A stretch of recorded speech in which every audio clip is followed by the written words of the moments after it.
नमस्कार और इस नए एक्सप्लेनर में आपका बहुत बहुत स्वागत है। आज हम इंसानी इतिहास के उस रोमांचक सफर पर निकलने वाले हैं जहां हम समझेंगे कि इतिहास आखिर हमारी सभ्यता की याददाश्त कैसे है। तो चलिए बिना किसी देरी के सीधे शुरू करते हैं। आज की हमारी ये चर्चा 6 अहम हिस्सों में बटी है। हम शुरुआत करेंगे समाज की स्मृति से, फिर देखेंगे कि कैसे भूगोल ने हमारी किस्मत तय की, शिकार से खेती तक का सफर कैसा रहा, दुनिया के पहले नियोजित शहर कैसे बने, महान विचारों और साम्राज्यों का उदय कैसे हुआ, और आखिर में अतीत से हमें क्या बड़ी सीख मिलती है। तो चलिए अपने पहले पड़ाव की तरफ बढ़ते हैं, समाज की स्मृति। एक बहुत ही कमाल का विचार है। इतिहास मानव समाज की सामूहिक स्मृति है। कोई समाज जो इतिहास नहीं जानता, उसकी हालत बिल्कुल वैसी ही है जैसे किसी ऐसे इंसान की जिसकी याददाश्त चली गई हो। जरा इस पर गौर करें। अपने अतीत को जाने बिना ना तो हम अपने आज को समझ सकते हैं और ना ही समझदारी से अपने कल का निर्माण कर सकते हैं। ये एकदम सच है ना? अब इतिहास को सही से समझने के लिए हमें दो अहम कालों के बीच का फर्क समझना होगा, पूर्वैतिहासिक और ऐतिहासिक काल। प्री हिस्टोरिक यानी पूर्वैतिहासिक वो दौर है जिसका कोई लिखित रिकॉर्ड मौजूद नहीं है। इसकी कहानी हम जमीन में दबी चीजों, जीवाश्मों और पुराने सिक्कों को जोड़कर बनाते हैं। वहीं दूसरी तरफ ऐतिहासिक युग वो है जिसे लिखित दस्तावेजों और पुरानी किताबों के जरिए प्रमाणित किया गया है। इस पूरी यात्रा की नींव एक बहुत ही दिलचस्प सच्चाई पर टिकी है कि इंसान मूल रूप से एक सामाजिक प्राणी है। हम हमेशा से एक दूसरे से जुड़े रहे हैं और हमारी ये विकास यात्रा शुरुआत से ही एक ग्लोबल विलेज या वैश्विक गांव की तरफ बढ़ने की रही है। अब आते हैं दूसरे हिस्से पर। भूगोल मानव नियति को आकार देता है। क्या आपने कभी सोचा है कि हमारी शुरुआती सभ्यताएं हमेशा नदियों के किनारे ही क्यों बसी? असल में नदी घाटियां हमारे विकास का सबसे बड़ा गेम चेंजर थी। इन्होंने हमें खेती के लिए उपजाऊ जमीन दी, पीने के लिए पानी का एक पक्का सोर्स दिया और आने जाने के लिए प्राकृतिक रास्ते भी बनाए। सीधे शब्दों में कहें तो इन घाटियों ने इंसान के शुरुआती संघर्ष को काफी कम कर दिया और सभ्यताओं के विकास को एक जबरदस्त रफ्तार दी। आगे बढ़ते हैं तीसरे हिस्से की ओर, भोजन इकट्ठा करने से लेकर खेती तक का सफर। आपको क्या लगता है, इंसान का विकास कोई रातों रात होने वाला चमत्कार था? बिल्कुल नहीं। ये कई अहम चरणों में हुआ। खाना बदोश होकर पत्थरों के औजार इस्तेमाल करने से लेकर आग की खोज, फिर जानवरों को पालना, खेती करना और आखिर में एक जगह बसकर गांव बसाना और व्यापार शुरू करना। ये एक बहुत लंबी और शानदार छलांग थी। और इस पूरे सफर में सिर्फ एक खोज, आग ने सब कुछ पलट कर रख दिया। आग ने हमें कड़ाके की ठंड से बचाया, कच्चा मांस खाने की जगह पका हुआ खाना दिया और खतरनाक जंगली जानवरों से हमारी सुरक्षा की। इस एक कदम ने इंसानी जिंदगी का स्तर पूरी तरह से बेहतर कर दिया। जैसे जैसे जिंदगी में ठहराव आया, इंसान ने सिर्फ जिंदा रहने से आगे बढ़कर सोचना शुरू किया। गहरे बौद्धिक विचारों का जन्म हुआ। लोग जीवन और मृत्यु के अर्थ पर विचार करने लगे। शवों को मिट्टी में दफनाने जैसी व्यवस्थित प्रथाएं भी इसी दौर में शुरू हुईं, जो इस बात का पक्का सबूत है कि इंसान की सोच अब कितनी गहरी हो चुकी थी। अब चलते हैं अपने चौथे पड़ाव पर, पहले नियोजित शहर। यहाँ हम बात कर रहे हैं हड़प्पा संस्कृति की। ये मानव बस्तियों का एक बेहद एडवांस्ड फेज था। जबरदस्त टाउन प्लानिंग, बेहतरीन व्यापार और एक बहुत ही सुलझा हुआ प्रशासन। लेकिन सबसे रहस्यमयी बात क्या है? वो ये कि इतने सालों बाद भी आज के आधुनिक विद्वान हड़प्पा की लिखी हुई लिपि को पूरी तरह से पढ़ नहीं पाए हैं। ये आज भी एक पहेली है।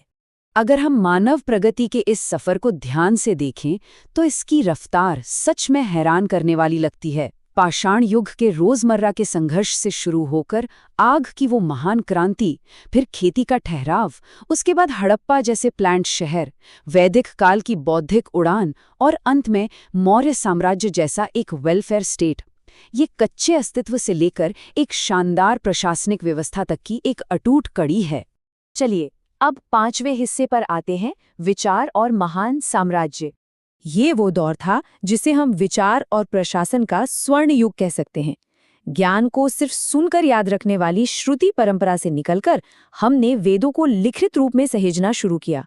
इसी शानदार समय में बौद्ध और जैन धर्म का भी उदय हुआ, जिनके क्रांतिकारी विचारों ने सिर्फ भारत को ही नहीं बल्कि पूरी दुनिया को प्रभावित किया।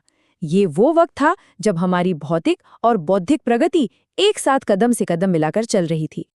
और इतिहास का एक बेहद शानदार तथ्य है बिहार का क्षेत्र। ये जानकर वाकई गर्व और हैरानी होती है कि ये जगह दुनिया के सबसे पहले गणराज्य और भारत के पहले महान साम्राज्य दोनों का ही ऐतिहासिक केंद्र रही है। ये पूरा राजनीतिक विकास अपने पीक पर तब पहुंचा जब अशोक महान के नेतृत्व में मौर्य साम्राज्य खड़ा हुआ। इसे दुनिया भर में एक बेहतरीन कल्याणकारी राज्य के रूप में जाना गया। यही वो समय था जब भारत के सांस्कृतिक विचार सीमाओं को पार करके पूरी दुनिया में फैले। और अब हम पहुंच गए हैं अपने आखिरी हिस्से पर, अतीत से सीख। देखिए, इतिहास हमारा सबसे बड़ा मार्गदर्शक है। बड़े बड़े प्राचीन साम्राज्य क्यों फले फूले या फिर क्यों ताश के पत्तों की तरह ढह गए, इन कारणों को समझना हमारे लिए कोई विकल्प नहीं बल्कि एक ज़रूरत है, ताकि हम आज के समय की उलझनों को बेहतर ढंग से सुलझा सकें और सही रणनीतियां बना सकें। इतिहास महज तारीखों और गुजर चुके राजाओं की कोई उबाऊ सी लिस्ट नहीं है, बिल्कुल नहीं। इसका अध्ययन हमें बताता है कि मानव विकास एक लगातार चलने वाली स्टेप बाय स्टेप प्रक्रिया है। ये हमें सिखाता है कि अगर हमें एक बेहतर भविष्य बनाना है तो हमारी भौतिक प्रगति और हमारी बौद्धिक सोच का आपस में तालमेल होना कितना ज़रूरी है। तो इस एक्सप्लेनर को हम एक बहुत ही गहरे सवाल के साथ खत्म करते हैं। अगर इतिहास हमारे उत्थान और पतन की सामूहिक याददाश्त है, तो जरा सोचिए, हमारा आज का समाज भविष्य के लिए कौन सी याददाश्त लिख रहा है? अगर हम ही आने वाले कल का अतीत हैं, तो आज हम कैसी विरासत छोड़कर जा रहे हैं? इस सवाल पर जरूर विचार कीजिएगा। अध्याय 1, हमारा अतीत। इतिहास हमें अतीत की जानकारी देता है। अतीत को जानना इसलिए जरूरी है कि अतीत को जानकर ही हम वर्तमान को समझ सकते हैं और भविष्य के निर्माण के लिए सोच सकते हैं। इतिहास मानव समाज की सामूहिक स्मृति है। यदि कोई समाज अपने इतिहास को नहीं जानता है तो उसकी हालत वैसी ही है जैसे किसी ऐसे व्यक्ति की जिसकी याददाश्त गुम हो चुकी है। आप जानते हैं कि मनुष्य एक सामाजिक प्राणी है। हम सभी समाज में रहते हैं। ये समाज हमारे माता पिता, परिवार, गांव, शहर, देश से होकर पूरे विश्व तक फैला है। आपने पढ़ा होगा कि आज की दुनिया एक वैश्विक गांव, ग्लोबल विलेज है। क्या हमारा समाज सदा से ऐसा ही था या इसका धीरे धीरे विकास हुआ? इस सवाल का जवाब हमें इतिहास से मिलता है। आप ये भी जानते होंगे कि इतिहास का संबंध अतीत के उस काल से है जिसके बारे में हमें लिखित साक्ष्य मिलते हैं। इसके अलावा अतीत का एक काल वह भी है जिसके बारे में हमें लिखित जानकारी पुस्तकों या रचनाओं में नहीं मिलती बल्कि जमीन के नीचे दबे पुराने अवशेषों, वस्तुओं, सिक्कों और अभिलेखों में मिलती है। ये काल पूर्व ऐतिहासिक काल कहलाता है। बहुत से ऐसे समाज भी हैं, विशेषकर कबायली या जनजातीय समाज हमारे साथ इसी युग में जी रहे हैं, लेकिन उनका इतिहास कभी लिखा नहीं गया। उनके बीच जो किंवदंतियां, किस्से, कहानियां, रीति रिवाज प्रचलित हैं, उन्हीं के माध्यम से हम ऐसे समाज का इतिहास जानते हैं। तो आपको यह अंदाज हुआ होगा कि इतिहास को जानने के साधन या स्रोत अनेक हैं और विभिन्न प्रकार के हैं। इन्हीं तमाम साधनों या स्रोतों के आधार पर इतिहासकार हमें अतीत के बारे में जानकारी देते हैं। मनुष्य की उत्पत्ति कैसे हुई, उसने कैसे साथ मिलकर रहना आरंभ किया, कैसे अपने जीवन की जरूरतें पूरी की, कैसे शिकार करके और कंदमूल इकट्ठा करके अपना भोजन पाया, कैसे खेती करना सीखा, गुफाओं से निकलकर मकान बनाकर उनमें रहना शुरू किया, कपड़े पहनना आरंभ किया, आग के उपयोग को जाना, औजार हथियार बनाए, दूरस्थ स्थानों तक यात्रा के लिए सवारी का उपयोग सीखा, व्यापार किया, मुद्रा का उपयोग आरंभ किया, राज्यों और साम्राज्यों का गठन किया, उनका शासन चलाने के लिए नियम कानून बनाए, कैसे साम्राज्य संगठित हुए और धीरे धीरे बिखर गए, उत्थान और पतन का चक्र किस प्रकार चलता रहा, इन सब बातों की जानकारी आप इतिहास से प्राप्त करते हैं। आपकी पाठ्य पुस्तकें इसी संबंध में आपको जानकारी प्रदान करेगी। सबसे पहले आप इतिहास की पृष्ठभूमि, उसकी बुनियादी बातों को समझेंगे। किसी भी मानव समूह या समाज का विकास एक निर्धारित स्थान पर होता है। इस विकास में स्थानीय परिस्थितियों, भौगोलिक स्थिति, पर्यावरण की विशेषताओं का योगदान होता है।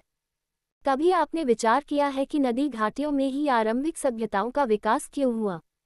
आप ध्यान देंगे कि नदियों के किनारे ही उपजाऊ भूमि का बाहुल्य था, यहाँ खेती का काम आसान था, नदियों के रास्ते व्यापार की भी सुविधा थी। ऐसी ही अनेक परिस्थितियां सभ्यता के विकास में सहायक होती है। पर्यावरण हमारे रहन सहन, खान पान, वेशभूषा को प्रभावित करता है। चूंकि अभी आप भारत के प्राचीन इतिहास के बारे में पढ़ रहे हैं, इसलिए भारत में कहाँ कहाँ आरंभिक सभ्यताओं का विकास हुआ और वहाँ की भौगोलिक परिस्थितियाँ क्या थीं, इसे जानना आपके लिए जरूरी है। फिर आप कालक्रम के संबंध में जानेंगे। इतिहास की प्रक्रिया बहुत लंबे काल तक फैली है। सुविधा के लिए हम इसे छोटे छोटे कालों में बांट देते हैं। ऐसा क्यों किया जाता है, किस आधार पर किया जाता है, यह आप जानेंगे। फिर आप ये भी देखेंगे कि अतीत की जानकारी किन साधनों से आप प्राप्त करते हैं और तुलनात्मक रूप से इनका क्या महत्व और उपयोगिता है। तीसरे अध्याय में आप मनुष्य के जीवन के उस चरण के बारे में पढ़ेंगे जब वह संगठित होकर रहने लगा था, अर्थात एक समाज का विकास तो होने लगा था मगर सभ्यता की किरण अभी नहीं फूटी थी। इन मनुष्यों का जीवन सरल था परंतु कठिन भी। कंदमूल जमा करके या शिकार करके ये अपनी जरूरतों को पूरा करते थे। फिर इन्होंने अपनी सुविधा के लिए पत्थरों के औजार और हथियार बनाने शुरू किए।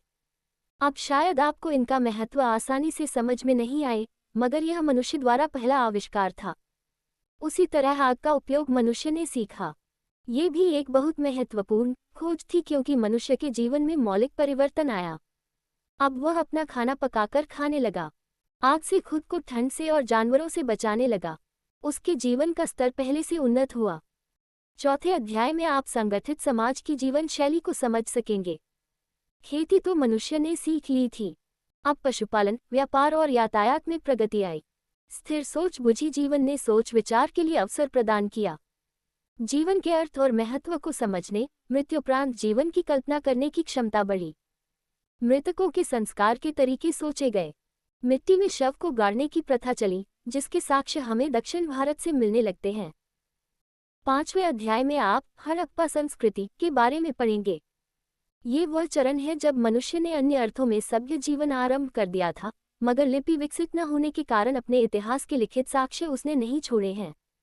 पुरातत्व या जमीन के नीचे गड़ी वस्तुओं की खोज और अध्ययन से ही इस संस्कृति की विशेषताएं हम जानते हैं। अब नगरों का विकास हुआ, प्रशासन तंत्र, नगर निर्माण को योजनाबद्ध रूप, व्यापार, कला, धर्म आदि जीवन के अनेक क्षेत्रों में मनुष्य ने एक उन्नत जीवन शैली को अपनाया। इन लोगों को लिपि की भी जानकारी थी। अनेक मुहरों पर उनके लेख मिले हैं, लेकिन अभी तक उनको पूरी तरह पढ़ा नहीं जा सका है, इसलिए हमें पुरातात्विक सामग्री पर ही निर्भर करना पड़ता है। छठे अध्याय में आप वैदिक काल के संबंध में पढ़ेंगे। वैदिक युग बौद्धिक और आध्यात्मिक प्रगति का काल रहा। वेदों की रचना हुई जो आरंभ में लिखित रूप में नहीं थे, इसीलिए इनके लिए श्रुति शब्द का भी प्रयोग होता है। कालांतर में इनको लिखा गया। हड़प्पा संस्कृति के विपरीत इस चरण के लिए वैदिक सभ्यता शब्द का प्रयोग किया जाता है, क्योंकि अब धार्मिक और बौद्धिक रूप से मनुष्य एक उन्नत, परिपक्व और सभ्य अवस्था में जा चुका था। विकास का क्रम चलता रहा और पूर्व वैदिक से उत्तर वैदिक काल के बीच जीवन का सरल रूप ज्यादा विकसित और जटिल बनता गया।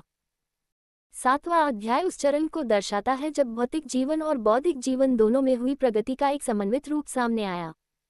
राज्यों के विकास का क्रम आरंभ हुआ और इससे संबंधित सैनिक, प्रशासनिक और राजनयिक गतिविधियां आरंभ हुई। दूसरी ओर धर्म और दर्शन के क्षेत्र में नए विचार उत्पन्न हुए। बौद्ध और जैन धर्म के रूप में नई विचारधाराएं उत्पन्न हुई, जिनका प्रभाव भारत ही नहीं विदेशों पर भी पड़ा। इस बौद्धिक विकास के संबंध में आप 8वें अध्याय में पढ़ेंगे। आपको शायद ये पता नहीं हो कि इस चरण में बिहार का क्षेत्र भारत का सबसे महत्वपूर्ण क्षेत्र बना। विश्व के प्रथम गणराज्य की और भारत के पहले साम्राज्य की स्थापना बिहार में हुई। इसी तरह बौद्ध और जैन धर्म की उत्पत्ति का केंद्र भी बिहार ही था। अध्याय 9 में आप मौर्य साम्राज्य का इतिहास पढ़ेंगे। विशेषकर अशोक महान की उपलब्धियों से आप परिचित होंगे, जिसने पहली बार एक कल्याणकारी राज्य की स्थापना की और भारत के पड़ोसी राज्यों से मैत्रीपूर्ण संबंध स्थापित किए। आगे चलकर इन्हीं संबंधों से भारत के सांस्कृतिक प्रभाव का विदेशों में विस्तार हुआ। 10वां अध्याय मौर्य साम्राज्य के पतन के बाद भारत की राजनीतिक स्थिति को दर्शाता है। विशाल साम्राज्य के स्थान पर अब छोटे छोटे क्षेत्रीय राज्य भारत में स्थापित हुए। इनमें कुछ ऐसे भी राज्य थे जिसकी स्थापना विदेशी मूल के शासकों ने की थी। इसके फलस्वरूप सांस्कृतिक आदान प्रदान की प्रक्रिया और समृद्ध हुई। इसी काल में दक्षिण भारत में भी सभ्यता के विकास के साक्ष्य हमें मिलते हैं। 11वां अध्याय सुदूर क्षेत्रों में भारत के प्रभाव के विस्तार के संबंध में विस्तृत जानकारी के लिए सहायक है। आप जान सकेंगे कि किस प्रकार बौद्ध धर्म और उसके प्रभावाधीन कला और शिल्प के क्षेत्र में नई परंपराओं का विकास हुआ। 12वें और 13वें अध्याय में आप भारत में होने वाली राजनैतिक, प्रशासनिक, आर्थिक और सांस्कृतिक प्रगति के संबंध में जानकारी प्राप्त करेंगे, जबकि अंतिम अध्याय में आप कुछ प्रमुख इतिहासकारों के संबंध में जानकारी प्राप्त कर सकेंगे। बच्चों, उपर्युक्त उदाहरणों से आपको यह अनुमान हुआ होगा कि इतिहास का अध्ययन क्यों महत्वपूर्ण और उपयोगी है। आपने देखा होगा कि मानव समाज के विकास का क्रम एक लंबे समय तक फैला है। इसमें उत्थान और पतन दोनों बारी बारी से प्रस्तुत होते हैं। इसके पीछे अनेक कारण होते हैं। इतिहास हमें उन कारणों का बोध कराता है और तभी हम अपने अतीत को जान पाते हैं। अतीत की जानकारी हमें अपने वर्तमान और भविष्य को बेहतर बनाने में सहायता प्रदान करती है। यही कारण है कि इतिहास को समझना हमारे लिए आवश्यक है और अनिवार्य भी।